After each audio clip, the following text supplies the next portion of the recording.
welcome back. Today we're going to continue the reflection on aging, and in contrast to the first session where I gave you some big picture, big society, big shifts in population and demography, and then some, I hope, provocative, value-related questions about our own reflections and experience of aging and our own hopes for care if we require it in aging. So that was get you started thinking now about this question in a new way. And remember, the challenge before us, I believe, is to find new ways to personally and communally meet the unmet need for respectful, appropriate care for the elderly, especially the dependent elderly and dying in our time.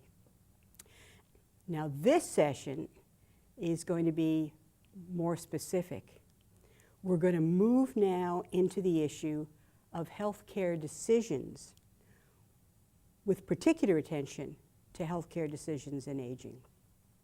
But it's clear to all of us, and remember again my own clinical experiences with babies and children, healthcare decisions are being made by persons of all age. They're being made by persons of all age independently and by persons of all age who also need assistance from loved ones and others in making the decisions. So let's see if we can do in this session a few things. First, once again, I want to start by having you think about your own experiences about health care and decision making and the support you received for decision making if and when you received health care. So first is again an attitudinal issue. And in that reflection about experiences and decision making, many people first identify that not because of decisions where they've been the person who is ill or in need of medical attention, but because they've been the loved one accompanying someone who needed medical attention. And those attitudes and values you're going to see are very important for us as well. So let's first think in this session about our own values and attitudes and experiences about healthcare. Then let me give you what, when I teach, would be ethics, medical ethics, healthcare ethics 101.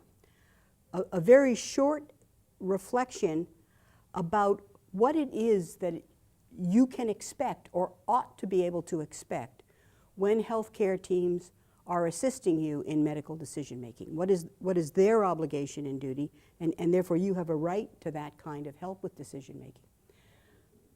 Then we have to move this into the realm of our spiritual tradition, because the way in which we approach the questions of health and healthcare is clearly a reflection of our faith. And in that area, we're going to pay particular attention to the issue of advance care planning and the appointment of substitute decision makers for the time when we cannot speak for ourselves. So in session 1, I talked about reflecting on these things as a kind of preventive ethical distress process. Advanced care planning is a specific way of looking at decision making ahead of time, so it too is preventive. So, one, let's think of your experiences and values, because you need to clarify them before you start making decisions. Then let's look at what is expected of decisions from ethics and from our moral tradition. And then let's look explicitly about advanced care planning and the whole important role of substitute decision making. So values about health and healthcare. Well, the very first thing that, as we are advocates for the aging and the elderly, that is necessary to be made perfectly clear, is that the aging population, elders, are a diverse group. That's one of the problems of ageism, right? To see every person who is 78 as like every other person at 78, which is as wrong as to see every 32-year-old as like every other 32-year-old. So the first thing that we have to realize is when we come to medical decision makings in our aging and then at end of life, we will be bringing our own personal experience of our health status and our experience of having made decisions for ourselves and then with loved ones. So you need to begin to think about all of this first by your own health status. If you're perfectly healthy with a little bit of the rusting of aging going on, and then you have an acute, serious medical event, you're going to enter that decision-making process very differently than if you've had chronic illness, multiple illness, and then on top of that experience, you have an acute event. Your experience coming to decision-making will be like no one else's. And conversely, you've been with loved ones, whether it's with relatives or other members of your congregation. You've seen outstanding medical care, and you've seen medical care that was very wanting. So all of those experiences will affect you as you begin to look at the issues of decision making. And they're important, they're essential, they're a component of your decision making being truly reflective of who you are. The second thing I think that will become important is that the way in which you view medicine, the way in which you view aging, will become very important. I suggested in the first session that aging is not a disease. But if your approach to aging is it is, every single thing that goes wrong, every little new ache, every little new tweak, you have to run to the doctor because you need it fixed, you're going to have a very different approach to medical decision making and to health and health care than if you're someone who has an acceptance that aging is in fact filled with issues that can be helped for comfort and improved function, but not cure. That there are issues now that will be quite different. But what is your approach to technology in medicine? We would expect most religious to have a healthy acknowledgement of the good medicine can do, but an even more healthy acceptance of what medicine can't do. I'm a doctor, run big hospitals. Medicine, when it can do wonders, can do wonders.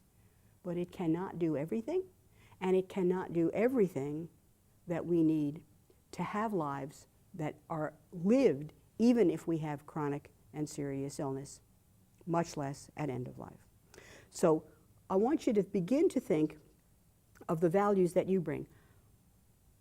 What kind of experiences of healthcare?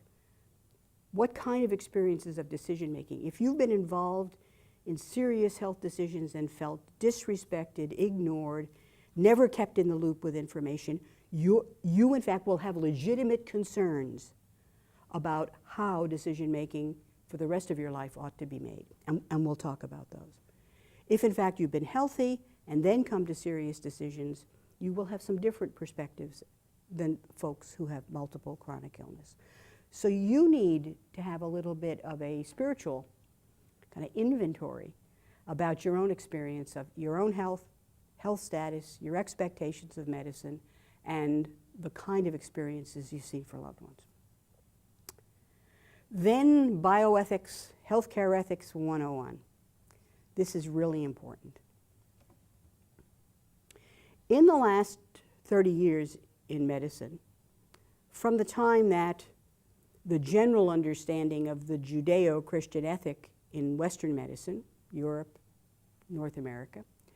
From the time that Judeo-Christian ethic was replaced by a more pluralist understanding, there was a need to articulate clearly what you could expect as a way of assisting you in making choices to use medical science and technology that were compatible with your values. That's really what modern ethics is. But it couldn't use religious understandings explicitly because now we're a pluralist society. You could be a devout Roman Catholic, your doctor is a Buddhist, the main nurse who is taking care of you is an agnostic, the anesthesiologist who will be with your surgery is an Orthodox Jew. The world in which we find ourselves needed to find a vocabulary. So in contemporary ethics, we talk about principles, with the principles of respect for the autonomy or decision-making of the patient, beneficence, acting for good, non-maleficence, acting to minimize or prevent harm, and justice as principles. The big one for us, and the big one in the conversation in ethics, is really how to respect autonomy. This is what it really means. In the contemporary world of medicine, every single medical intervention brings a possibility of some effect and the risk of other effects that are negative. The only person who can judge whether or not an anticipated effect is a benefit is you. The only one who can judge whether or not the risk of a medical intervention is acceptable risk or that's too much is you. This becomes crucial. In order for your decision-making of healthcare to be truly ethical and reflective of who you are, the decisions have to be, yes, of the choices that are being given me, if I have this surgery and then chemotherapy, I've got a much greater chance of 5-year survival.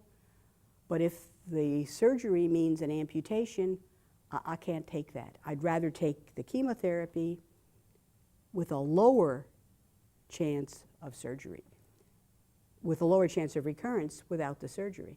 You're the only one who can decide that. I'm emphasizing this because we're going to see as we move through, we've got people, particularly older people, who say, well, I don't want to go back to surgery. I don't want another course of treatment. But the doctor told me I had to have it. Sorry, there's no doctor that tells you you have to have anything. The doctor will tell you the benefit and the risks, but you're the one who makes the decision, yes, this indicates, because medicine is not about guarantees. Medicine is about trying to make it evidence-based towards the likelihood of a benefit, but it could be a risk that happens. Not by mistake, but because every intervention has benefit and harm. So, for you to make an informed choice then, which is the tool of autonomy, respecting autonomy, that's the informed choice of the patient, is a way in which we in medicine make sure it fits with your values.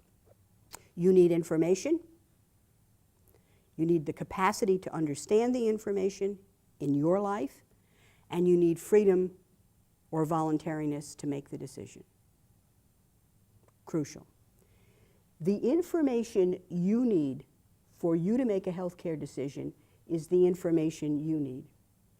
My commonest criticism in teaching doctors ethics is when they said to me, but Dr. Kenney, I told them this, this, and this. They should have known. To which I reply, what was important here is not what you told the patient, it's what the patient needed to know. So the issue of information is information that the patient needs to know. And the healthcare team has to find a way to provide that. So if you're feeling uncomfortable with the information, inadequate information, you keep at it because you need it done well. Capacity. We're going to stick on this in a moment. Capacity, the psychiatrists and the law calls it competence. Ethics uses the word capacity.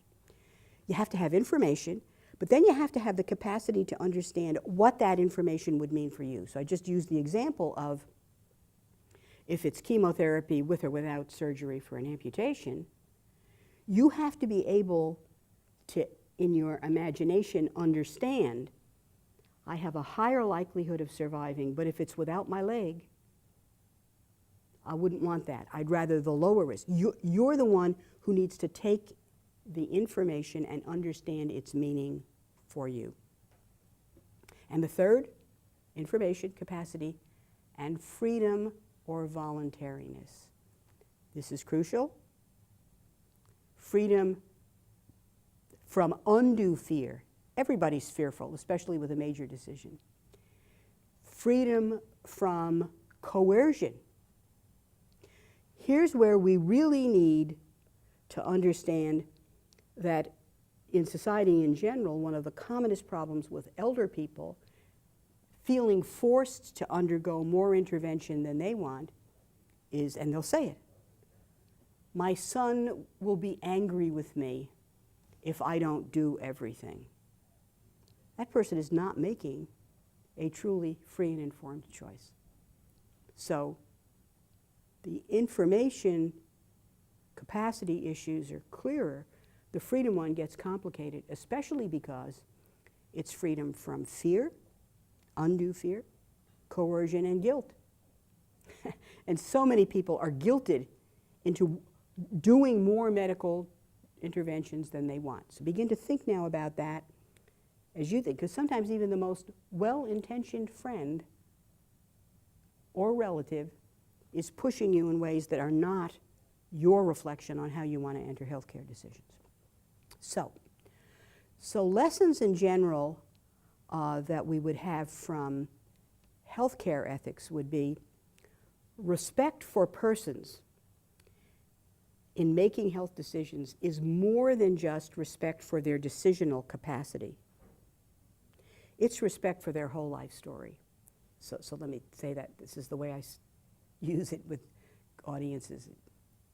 If you're a wimp, if you're a very risk-adverse person, you're super cautious about everything. You have calendars of calendars.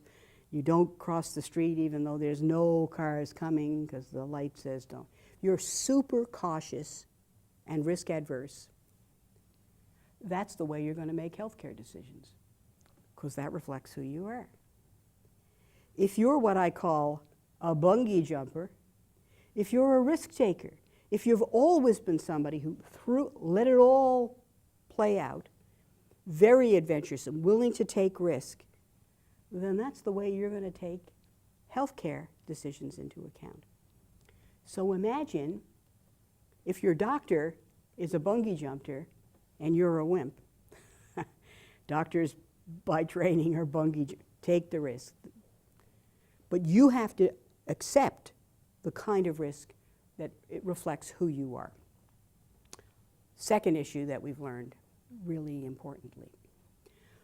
When I talk about capacity to understand the consequences of a decision, there's a further issue that links now into dependence on others that we're going to talk about.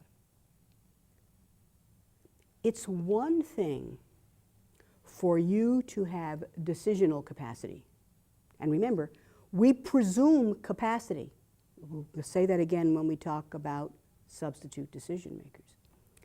Even though you're kind of forgetful about dates and you can't do your budget and finances as well as you might, for a major decision about going to healthcare, having surgery, begin chemotherapy, we test first that you, in fact, are still capable of making the decision. But to have the capacity to make a decision does not mean you have the capacity to effect the decision. Let me give you an example going back to the first session. You want to stay at home. You want to live independently. You're perfectly capable of understanding the meaning of staying at home, of what you think is the consequence of not staying at home. You know what you want. It's clearly related to your values. But you can't stay at home without the help of others. Somebody's got to bring you groceries. Somebody's got to help pay your bills. This becomes crucially important as we age, and especially as we move into long-term care, because persons can know what they want, but they no longer have the ability, even literally, to get up and walk away if they don't want what's happening. So think about now healthcare decisions, very respectful of the person and their life experience, understanding there's risk and harm in every decision, understanding that we really, really trust the instincts and values of the person, but you also have to have a healthy respect for what medicine can do and a healthy understanding of what it can't. Ethics 101. For our moral tradition, and when we talk about end of life in the last session, so many people have our fabulous moral tradition on a good death and moral decision making in health all confused. They think Catholics and Christians are vitalists. No. So I'm going to read for you from the Catechism of the Catholic Church. Life and physical health are precious gifts entrusted to us by God. We must take reasonable care of them, taking into account the needs of others and the common good. We must take reasonable care of them. I think for religious in general, though this is not so in society as a whole, we've lost the notion of reasonable care. The more fearful you are about dying, more fearful you are about dependence from health need, the more you, in fact, make unreasonable demands on the healthcare system. But our tradition is clear. Reasonable care, and of our health. I mean, we have people who are going to the doctor all the time, but they don't do what they ought for their health. I mean, this is a serious issue. So our ethical tradition, contemporary, you make decisions. They're compatible with your values, which is why these reflections are so important. Our moral tradition, reasonable, but also they're justice community-oriented, taking into account the needs of others and the common good.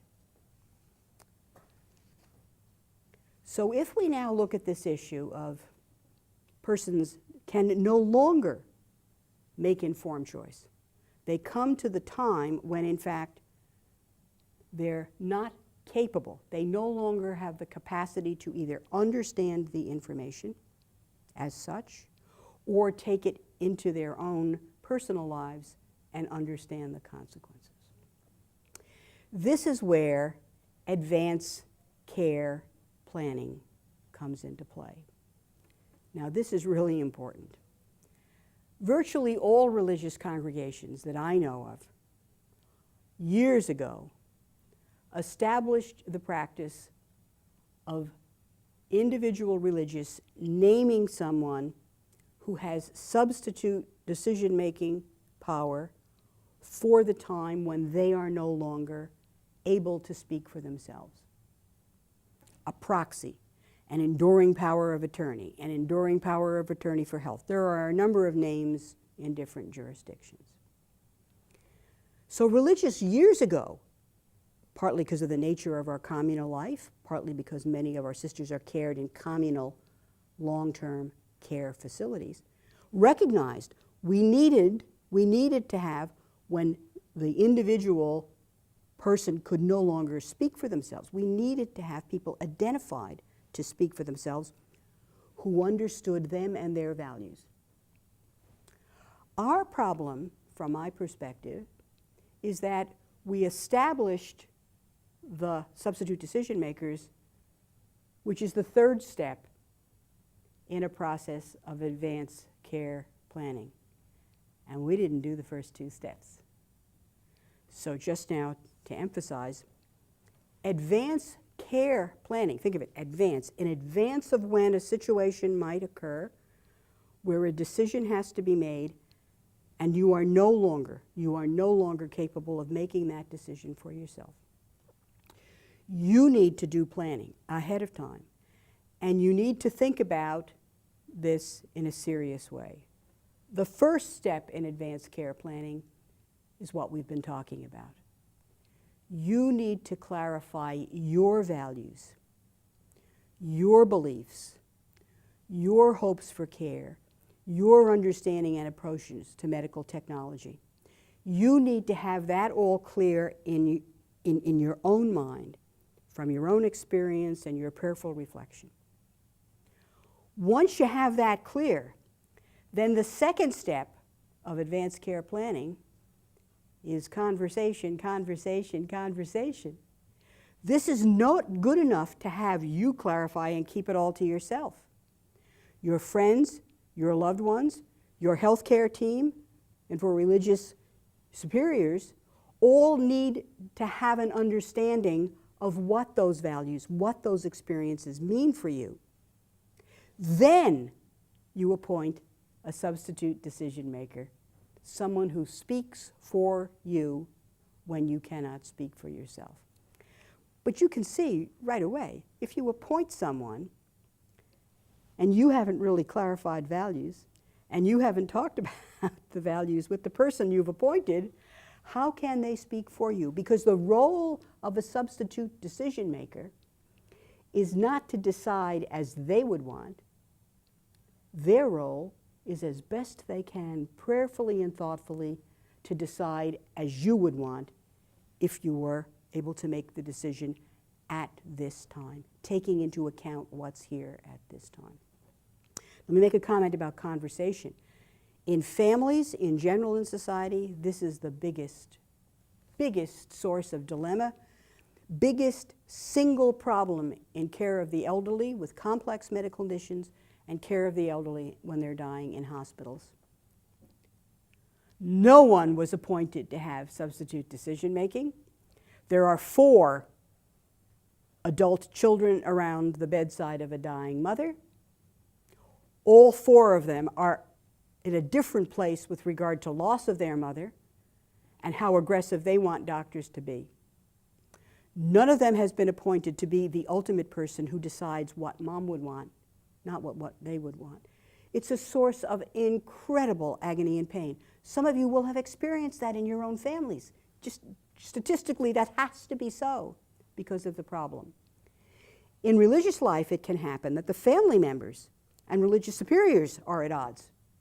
Different variation of the same kind of an issue. So the conversation issue is with all who need it, all who need it.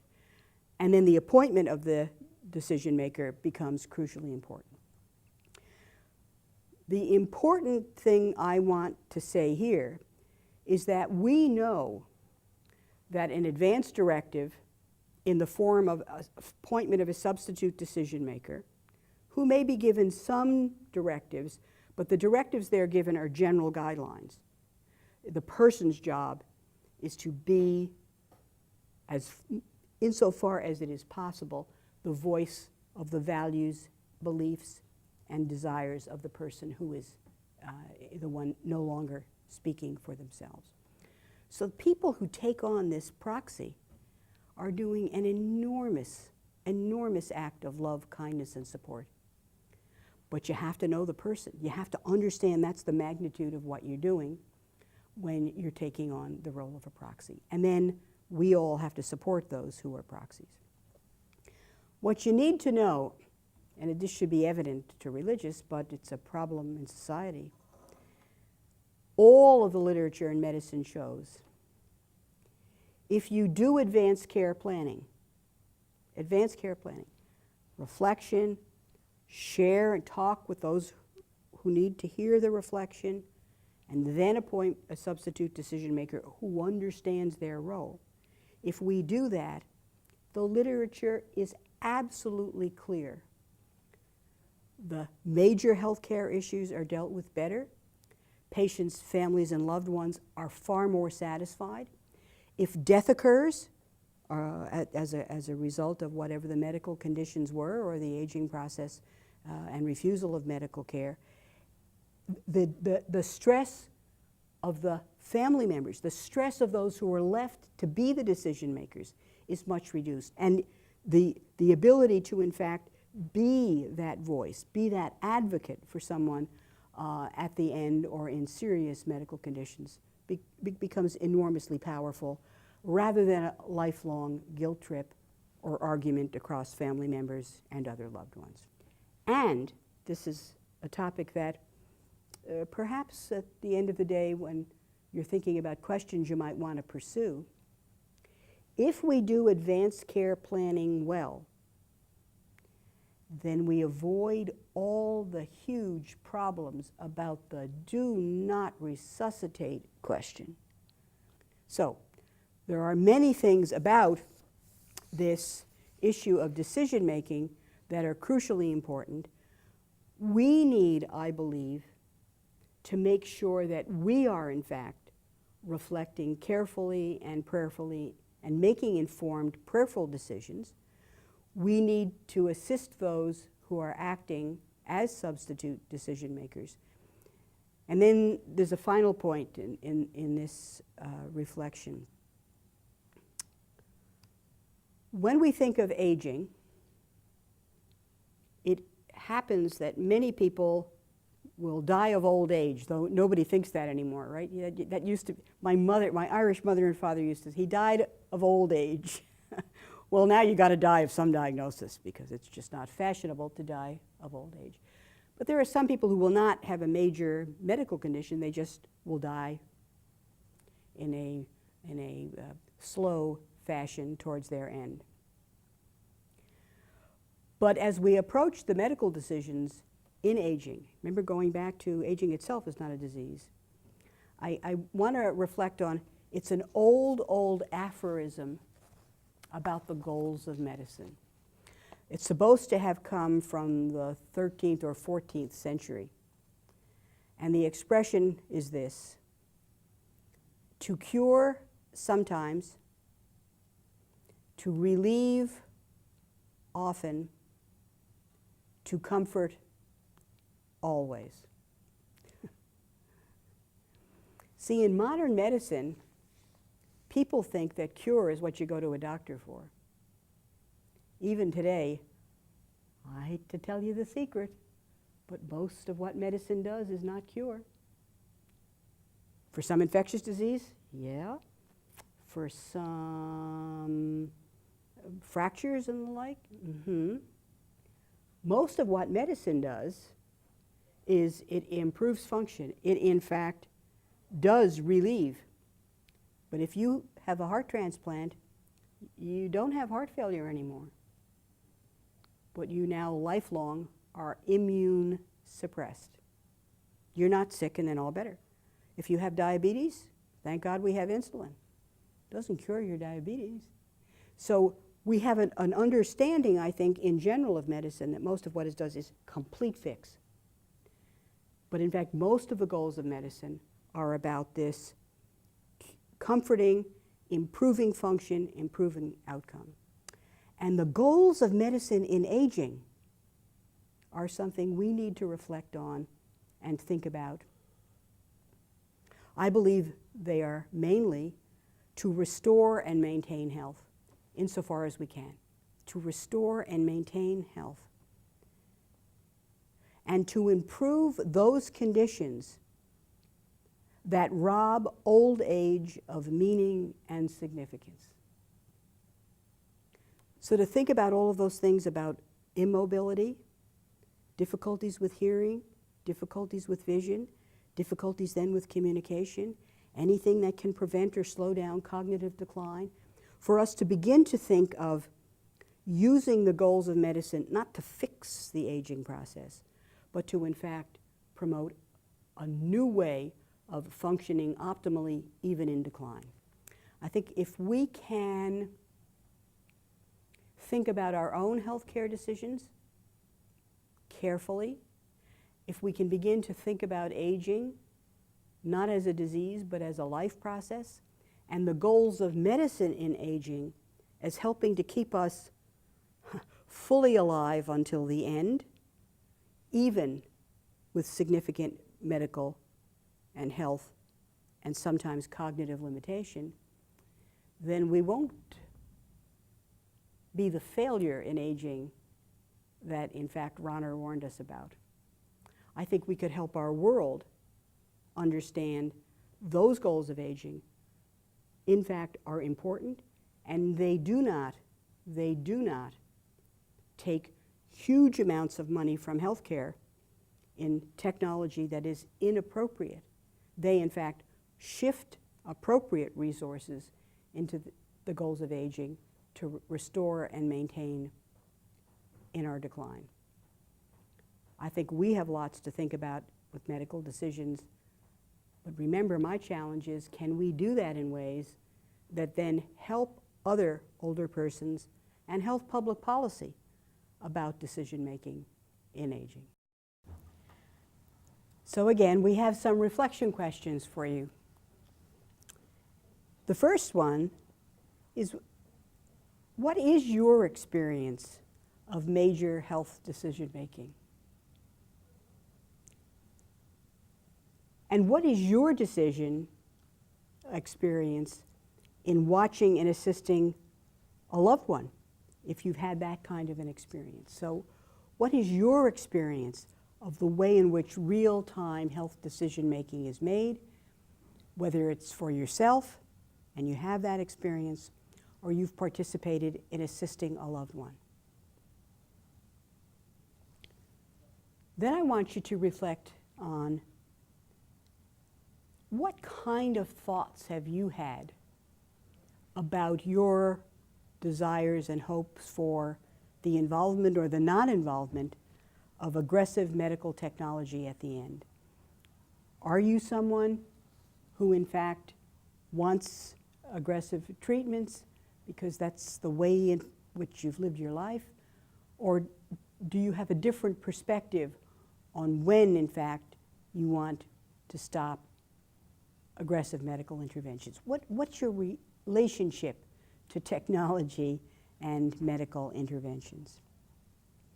And then finally, and perhaps most importantly, have you communicated your own values and beliefs, the kind of deeply held hopes and fears about what your dying might look like and how, in fact, you might be treated? Assuming you've done the reflection, have you had conversation with all those persons who need to hear this, not only to provide your care, but if they are in the situation of speaking for you, being able to speak for you well?